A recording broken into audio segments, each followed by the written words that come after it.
जो छज्जा है वो कहीं से क्रैक नहीं है, दीवारें क्रैक नहीं है, ज़्यादा बेहतर स्थिति में है।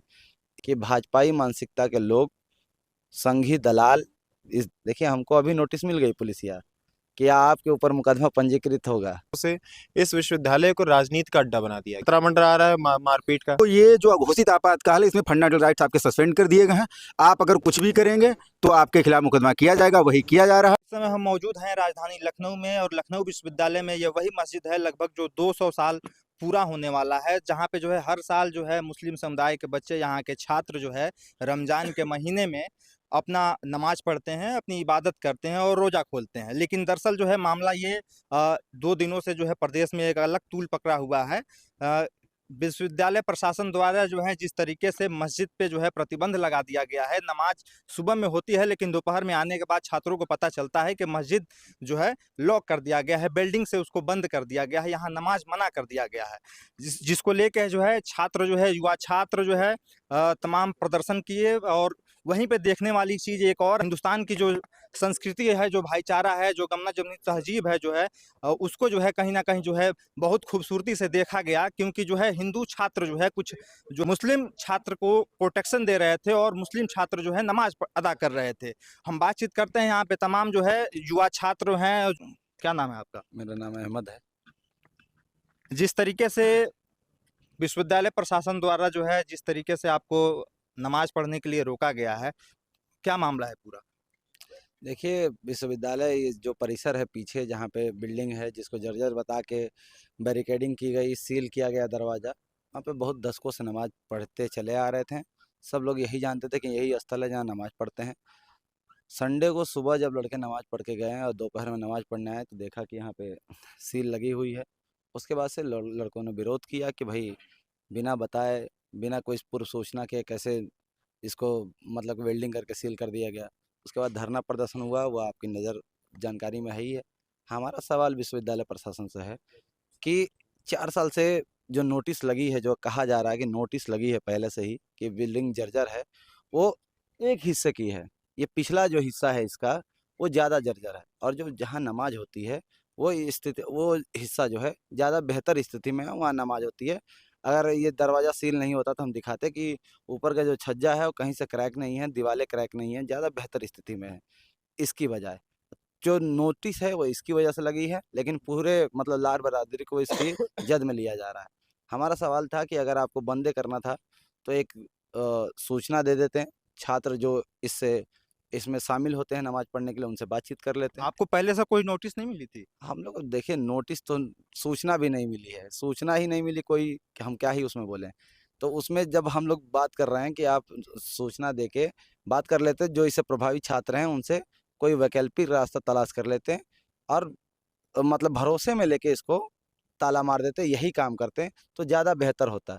लेकिन उन्होंने मंशा सिंपल सी है, मैं बार बार कह रहा हूँ कि भाजपाई मानसिकता के लोग, संघी दलाल, इस मतलब कि विश्वविद्यालय के कुलपति और जो निर्माण विभाग के अध्यक्ष हैं वो स्वयं यहाँ पे तुले हुए हैं कि धार्मिक उन्माद फैलाना है। देखिए हमको अभी नोटिस मिल गई पुलिसिया कि आपके ऊपर मुकदमा पंजीकृत होगा, लेकिन धार्मिक उन्माद जो फैलाने की जड़ है जिनके पास, उनको कोई नोटिस नहीं मिली, क्योंकि वो बड़े पद पे बैठे हैं।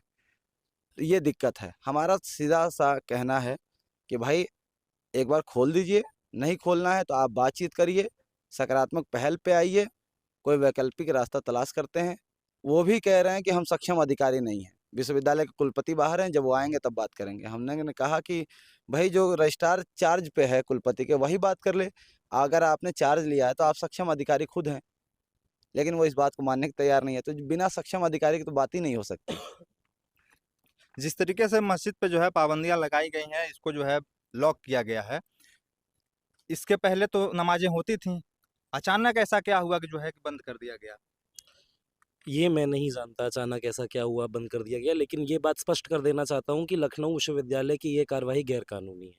अब सवाल ये आता है कि ये मैं किस आधार पे कह रहा हूँ। ये मैं इस आधार पे कह रहा हूँ कि अभी इस समय 48 घंटे पूरे हो चुके हैं, और हम लोग सब मिलके विश्वविद्यालय प्रशासन से डिमांड कर रहे हैं कि आप एक एग्जीक्यूटिव या एडमिनिस्ट्रेटिव ऑर्डर प्रोड्यूस करिए जो ये मैंडेट करता हो कि बिल्डिंग को सील करना है। अगर ऑर्डर पास नहीं हुआ है, तो सील किस बेसिस पे किया गया है ना? और ऑर्डर इस बात का ज़रूर पास हुआ था, रजिस्ट्रार ने किया था कि यहाँ पे फेंसिंग होनी है। फेंसिंग इस आधार पे होनी है कि बिल्डिंग जर्जर है। लेकिन फिर सवाल ये बनता है कि अगर बिल्डिंग जर्जर है, तो आप जर्जर ऐसे ही डिक्लेयर नहीं कर सकते हैं बाहर से देख के। ये एक कल्चरल हेरिटेज साइट है, तो कल्चरल हेरिटेज साइट को जर्जर डिक्लेयर करने के लिए आपको एक इंस्पेक्शन टीम बनानी पड़ेगी। उस इंस्पेक्शन टीम का एक प्रोसीजर होगा, एक प्रोसेस होगा, और वो इंस्पेक्शन करने के बाद एक रिपोर्ट जारी करेगा। उस रिपोर्ट से ये समझ आएगा कि ये कितना जर्जर है, कितना नहीं। फिर ये 200 साल पुराना एक कल्चरल हेरिटेज साइट है। अगर ये जर्जर है तो आपका काम इसे सील करना नहीं है, आपका काम इसे प्रिजर्व करना है। और उसके बाद ये एक पब्लिक बिल्डिंग भी है, एक ऐसा परिसर है जहाँ पे छात्र लगातार जा रहे हैं और इसका इस्तेमाल कर रहे हैं। सीधे सीधे जिसको कानून की और लोकतंत्र की थोड़ी बहुत निम्न समझ भी होगी, जो हमको नहीं लगता योगी सरकार को है, यहाँ के लखनऊ विश्वविद्यालय के प्रशासन को है, क्योंकि स्टेक होल्डर कंसल्टेशन यहाँ पे किसी को नहीं पता। आप पावर सेंट्रलाइज करके चलना चाहते हैं, गैर कानूनी तरीके से काम करना चाहते हैं, संविधान की धज्जियां उड़ाना चाहते हैं, तो ये तो हम नहीं करने देंगे। अब आप ये जारी रखेंगे। अब देखिए वही बात है कि कुछ छात्र जो इस इलीगल प्रोसीडिंग को रोक रहे थे, आपको कानून तोड़ने से जब रोका जाता है, तो जो आपको कानून तोड़ने से रोक रहा है, आप उसी पे इल्जाम लगा देते हैं कि वो कानून तोड़ रहा है। अब हास्यास्पद स्थिति है मोदी जी के भारत की, क्या कहा जाए। जिस तरीके से जो है मस्जिद पे पाबंदियां लगी, छात्र प्रदर्शन कर रहे हैं कि इसको खोला जाए, विश्वविद्यालय प्रशासनिक अधिकारी जो है इसको बंद करते हैं। यहाँ पे देखने वाली चीज़ ये है कि हिंदुस्तान की जो संस्कृति है, जो मर्यादा है, जो भाईचारा है, जो गंगा जमनी जो तहजीब है, यहाँ पे धर्मनिरपेक्षता और पंथ निरपेक्षता को जो है किस तरीके से देखते हैं? देखिए, जहाँ तक आपने धर्मनिरपेक्षता, पंथ निरपेक्षता की बात की है, तो मेरा ये मानना है कि शिक्षा का मंदिर है, शिक्षा का शिक्षण संस्थान है। ये इस खासकर लखनऊ विश्वविद्यालय के अंदर मैं ये देख रहा हूँ बीते कुछ वर्षों से इस विश्वविद्यालय को राजनीति का अड्डा बना दिया गया है। यहाँ पर बच्चे अपनी इबादत करते थे, अपने पूजा पाठ जो भी उनका नमाज अदा करते थे आकर के। अचानक से एक दिन ऐसा होता है कि छुट्टी का दिन होता है, विश्वविद्यालय में अवकाश होता है, उसको सील कर दिया जाता है और फिर कहा जाता है बिल्डिंग जर्जर हो गई। कोई नोटिस उन्होंने नहीं लगाया कि एसआई की रिपोर्ट होगी ना कोई कि ये जर्जर हो गया है। और चलिए जर्जर हो गया, आपने बच्चों की सुरक्षा को मद्देनजर रखते हुए अगर आपने बंद किया है, तो उसके ऑप्शन में आपने कहाँ पर उनको कोई स्थान प्रोवाइड कराया है? नहीं कराया है। और उसके बाद जब बच्चे अपनी मांग को लेकर के बैठे हुए हैं, अपना जो भी धार्मिक चीज़ें हैं वो कर रहे हैं, तो उनके ऊपर खतरा मंडरा रहा है मारपीट का। एक विशेष वर्ग के लोग, एक विशेष संगठन के लोग आकर के उनके ऊपर पथराव जैसी स्थिति वहाँ पैदा कर रहे हैं, उनको मारने तक की चीज़ें कर रहे हैं कि आखिर ये सारी चीज़ें क्या है? वहीं कोई बाहर से कोई नागपुर से चला आ रहा है तो उसको यहाँ बड़ा सम्मान दिया जाता है, और नागपुर से जो बाहरी व्यक्ति आ रहा है जो इस विश्वविद्यालय जिसका कोई दूर दूर तक कोई नाता नहीं है, उसको पूरी Z+ की सुरक्षा आप दे रहे हो। विश्वविद्यालय का जो छात्र है, जो है शोध छात्र, जो है पढ़ाई लिखाई कर रहा है, उसको आप उठा करके जेल के अंदर डाल रहे हो, मुकदमे लिख रहे हो। जैसा भी NSCI से जुड़े हुए एक छात्र यहाँ पर थे, उन्होंने अपनी मांग को उठाई। क्या मांग रखना इस लोकतंत्र के अंदर इतनी बड़ा वो हो गया है कि आप सीधा बच्चों के ऊपर मुकदमा दर्ज कर देंगे, छात्र छात्रा के ऊपर? अभी कुछ दिन पहले हम लोग भी UGC की सपोर्ट में बैठे हुए थे, हमारे ऊपर लाठीचार्ज हुई, मुकदमे हमारे ऊपर भी लिखे गए। केवल विश्वविद्यालय के अंदर नहीं, इस वर्तमान की जो भाजपा की सरकार है, राष्ट्रीय स्वयंसेवक संघ की सरकार है, यहाँ पर दलित, पिछड़ा, आदिवासी समाज का कोई भी व्यक्ति अगर आवाज़ उठा रहा है, अल्पसंख्यक समाज का कोई भी व्यक्ति अगर आवाज़ उठा रहा है, तो उसके लिए सीधा नोटिस है, मुकदमा है, जेल है, बाकी और कुछ नहीं। अदर समाज के लोग प्रधानमंत्री को गाली दें, प्रधानमंत्री कहेंगे मोदी तेरी खैर नहीं, योगी से बैर नहीं, तो उनको बढ़िया उनकी इज्जत होगी, फूल माला से उनका स्वागत होगा। लेकिन वहीं अगर प्रधानमंत्री के हक की आवाज़ उठाए, प्रधानमंत्री के सम्मान की आवाज़ को उठाए, उसको गालियाँ मिलेंगी। कोई अपने धर्म की बात को करे, अपने धर्म की इबादत को करे, उसको नोटिस मिलेगी, उसके खिलाफ मुकदमा लिखा जाएगा। प्रशासन का अब तक जो है आपके साथ क्या रवैया रहा और उनसे कुछ जो है आपको जो है क्या मिला है, आश्वासन कुछ मिला है? अभी बताया जैसा भैया ने अभी कि उन्होंने कहा कि हम इसके वो नहीं हैं, हम सक्षम अधिकारी नहीं, सक्षम अधिकारी बाहर हैं। तो मैं इसके संबंध में एक बात और कहना चाहूँगा कि भारत में इस समय अघोषित आपातकाल चल रहा है, और सभी को ध्यान रखना चाहिए कि अघोषित आपातकाल के दौरान सारे फंडामेंटल राइट्स सस्पेंड किए जाते हैं।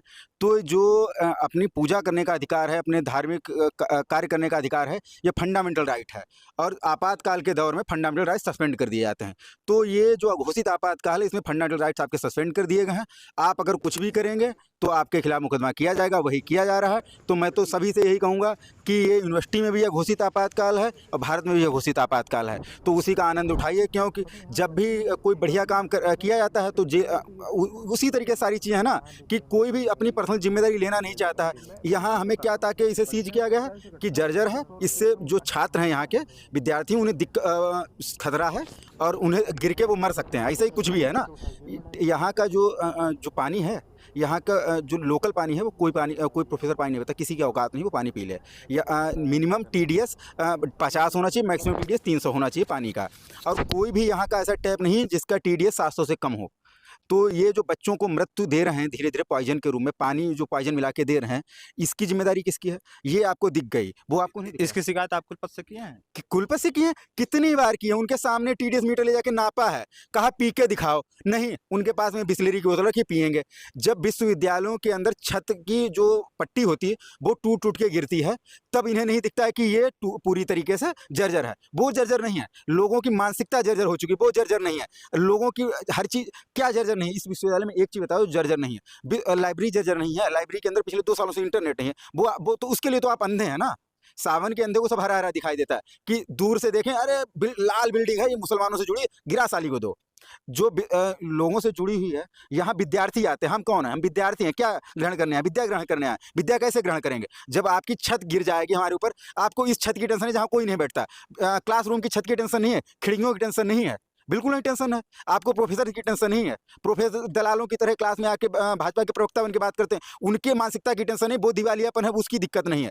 ये जर्जर है लोगों की, ये चोटियों के मानसिक जर्जर हो चुके हैं, उनसे दिक्कत नहीं है आपको। पानी नहीं मिल पा रहा हम लोगों को, तो कितनी महिलाओं को यहाँ पे पैड मिलता है बताइए? वो जर्जरता नहीं है। वहाँ जो पैड मशीन में पैड नहीं निकल पा रहा है। लेडीजें पब्लिक टॉयलेट जो विश्वविद्यालय के अंदर वहाँ टॉयलेट करने नहीं जाती, कहीं इन्फेक्शन ना हो जाए, वो जर्जर नहीं है। वो क्योंकि उससे पिताजी को पैसा नहीं मिलेगा। इसमें जो 100 करोड़ का फंड मिला, उससे बाप दादा बिल कैसे बांट लेंगे? ये भी तो आपको डांटना है। जो मूलभूत सुविधाएं वो विश्वविद्यालय नहीं देगा। जिनमें कोई काम नहीं है कि यहाँ कोई काम नहीं था इसका बंद करने का, जो लोग अपनी पढ़ रहे थे, नमाज पढ़ रहे थे, कोई अभी थोड़े दिन पहले जब उसके नीचे PMP में बैठ के खूब हनुमान चालीसा, किसी ने विरोध नहीं किया। गेट नंबर 1 पे खूब भंडारा होता, किसी ने विरोध नहीं किया। जब आपकी आस्था का विरोध नहीं किया जाता है, जब आपको आर्टिकल 25 फॉलो करने के लिए दिया जाता है, तो दूसरे का आर्टिकल 25 छीनने का क्या मतलब है? ये लोकतंत्र है ना। मुझे ऐसा लगता है 2014 तक भारत में लोकतंत्र था। 2014 के बाद पत्रकार जेल भेजे गए, प्रोफेसर जेल भेजे गए, उसके बाद घोषित आपातकाल। मुझे लग रहा है अब धीरे धीरे करके सभी को लगने लगा है, क्यों किसी के धार्मिक स्थानों को खुलेआम तौर पे बंद कर देना, उसमें बिल्डिंग लगा देना और अपनी जिम्मेदारी ना लेना। कहते नहीं हमारी जिम्मेदारी नहीं, काहे की जिम्मेदारी है? यहाँ आके आंदोलन करते हैं तब तो आप नोटिस कर दें, ये इसमें भी तो कहते हो हमारी जिम्मेदारी नहीं है। ये जिसकी जिम्मेदारी हो वो देखे। यहाँ पुलिस प्रशासन बैठा देते हो, 25 बच्चे बैठे हैं, 150 पुलिस वाले बैठे थे, क्या आतंकवादी बैठे हुए हैं कि दंगाई बैठे हुए हैं? किसी विशेष संगठन के लोग किसी पे टिप्पणी करके कह देते हैं ये सब दंगाई लोग हैं। आपने सर्टिफिकेट बांट रहे हैं, आपसे सर्टिफिकेट लेने की आ सकता है? वो दंगाई बताएंगे जो उस संगठन से आते हैं जो हमले करवाता है, उस संगठन से आते हैं जिसके संगठन ने गांधी को मारा। वो बताएंगे जिन्होंने ये जिन्होंने ये धर्मनिरपेक्ष देश बनाया है, जो इसे एक खास विशेष समुदाय का देश बनाना चाहते हैं, वो बताएंगे दंगाई कौन है, कौन दंगाई नहीं है। कौन भीड़ से पकड़ के किसी एक को नॉर्थ ईस्ट का कह के, चाइनीज कह के मार देना, वो दंगाई नहीं है। तो किसी की आस्था का सम्मान नहीं कर रहे हैं। किसी आस्था का सम्मान क्यों करेंगे जब RSS जैसे दलालों का आप यहाँ स्वागत करते हैं कि नहीं, अब ये सब चरण वंदना सबसे शुरू हो गई ना। विश्वविद्यालय खुले तौर पे हमारे VC साहब नए आए थे, हमें नई उम्मीदें थी कि आएंगे, लाइब्रेरी संभाल देंगे, विश्वविद्यालय संभाल देंगे। उन्होंने संभाली लाल बहादुरी, क्योंकि मुस्लिमों का स्थल है, मुस्लिमों की आस्था से जुड़ा हुआ स्थल है। आएंगे हमारे दादा आएंगे, मोहन भागवत जी, उनका स्वागत करें, चरण चुम्बन करेंगे। तो मैं इसीलिए कहूँगा कि ये जान लीजिए सभी लोग, भारत के नागरिकों और विश्वविद्यालय के विद्यार्थियों, जागिए। अघोषित आपातकाल है, अपने अधिकारों के लिए अगर आज नहीं जागे तो ये अघोषित आपातकाल में आपके सारे अधिकार मारे जाएंगे। ऐसा क्या हुआ कि जो हिंदुस्तान की खूबसूरती जो है यहाँ निखर के आई? मुस्लिम समुदाय के बच्चे जो है यहाँ छात्र जो है नमाज पढ़ रहे थे, और जिस तरीके से हिंदू छात्र भाई जो है उनका प्रोटेक्शन कर रहे थे, उनकी सुरक्षा कर रहे थे, ऐसा क्या हुआ कि जो है कि फिर दूसरे दिन जो है दूसरे 2 गुट हो गए छात्रों का?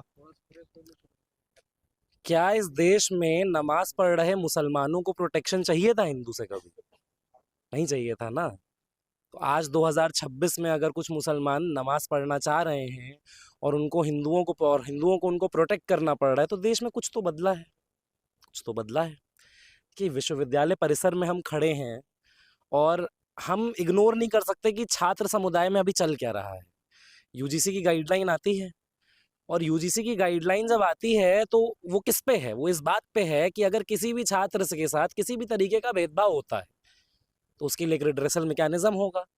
अब वो भेदभाव किस आधार पे है? जात उसमें एक चीज है, उसमें सेक्सुअलिटी था, उसमें डिसेबिलिटी था, उसमें रीजन था, उसमें लैंग्वेज था, उसमें तमाम आधार थे, उसमें ईडब्ल्यूएस भी मेंशन्ड है। गरीबी भी के आधार पे भी आप नहीं कह सकते हैं, यहाँ तक कि किसी को बिहारी कहना भी उसमें दिक्कत वाली बात थी। तो एक रिड्रेसल मैकेनिज्म क्रिएट किया गया। अब ऐसा तो है नहीं कि विश्वविद्यालय में पूजा नहीं की जाती, पूजा की जाती है और उसका कोई विरोध नहीं है। इस देश के अंदर हम ये मानते हैं कि संवैधानिक रूप से अपना धर्म का पालन करने का अधिकार है लोगों को। तो जब यहाँ पे पूजा की जा सकती है तो नमाज पढ़ने में क्या दिक्कत है? अगर पूजा में दिक्कत नहीं है और नमाज में दिक्कत है, यही कारण है हम यूजीसी गाइडलाइन मांग रहे थे। एक समुदाय को टारगेट किया जा रहा है। सीधी सी बात है, टारगेट किया जा रहा है। हम तो स्पष्ट रूप से कह रहे हैं योगी जी का तो एजेंडा ही यही है। और जिन छात्रों की हम बात कर रहे हैं, जो छात्र आज यहाँ आए और उन्होंने पुलिस को सीधे रूप से धमकी दी कि यहाँ पे प्रदर्शन हुआ तो हम हमला करेंगे, यहाँ पे प्रदर्शन हुआ तो आपको दिक्कत हो जाएगी। कल रात को यहाँ पे एसीपी साहब सीधे सीधे ये बात कह रहे थे, प्रॉक्टर साहब सीधे सीधे कह रहे थे कि छात्रों के गुटों के बीच में झड़प हो सकती है क्योंकि आप यहाँ पे प्रदर्शन कर रहे हैं। तो ये कौन छात्र हैं भैया जो धमकी दे रहे हैं? ये रूलिंग पार्टी के छात्र संगठन के लोग हैं जो ये धमकी दे रहे हैं। और क्योंकि ये रूलिंग पार्टी का छात्र संगठन है तो एसीपी साहब और प्रॉक्टर साहब इनके प्रेशर में भी आ रहे हैं और ये लोग प्रेशर क्रिएट कर रहे हैं, हिंसा ये लोग भड़का रहे हैं। और नोटिस किसको आ रहा है? नोटिस उन छात्रों को आ रहा है जो अपने हक अधिकार के लिए लड़ रहे हैं। इसीलिए तो यूजीसी वाला गाइडलाइन जरूरी था। और वो यूजीसी वाला गाइडलाइन तो बेचारा सिविल कानून था। अगर गलती से वो कानून थोड़ा और भारी होता तो आज की डेट में जो लोग रो रहे हैं वो और ज्यादा रो रहे होते। किसी भी देश का भविष्य यहाँ के छात्र, यहाँ के युवा होते हैं, युवा ही देश के भविष्य होते हैं। लेकिन जिस तरीके से जो है लखनऊ विश्वविद्यालय में ये घटना को अंजाम दिया गया, जैसे नमाज से रोका गया और हिंदू भाई सपोर्ट कर रहे हैं, फिर एक दूसरा पक्ष होता है छात्रों का जो इसका विरोध करता है। ये कहीं ना कहीं हिंदुस्तान की संस्कृति और लोकतंत्र को कमजोर करने की, क्योंकि किसी शायर ने कहा है कि मजहब नहीं सिखाता आपस में बैर रखना, हिंदी है हम वतन है हिंदुस्तान हमारा, सारे जहाँ से अच्छा हिंदुस्तान हमारा। हिंदुस्तान एक गुलदस्ता की तरह है। जिस तरीके से यहाँ के छात्र ही, यहाँ के आने वाले युवा ही इस देश के भविष्य हैं, लेकिन इनमें भी अगर गुटबाजी हो रही है तो कहीं ना कहीं ये संशय का विषय बन जाता है कि हमारा देश किस दिशा में चल रहा है। कैमरामैन अरब के साथ मैं अब्दुल कैस, आप देख रहे हैं न्यूज़ नेटिक।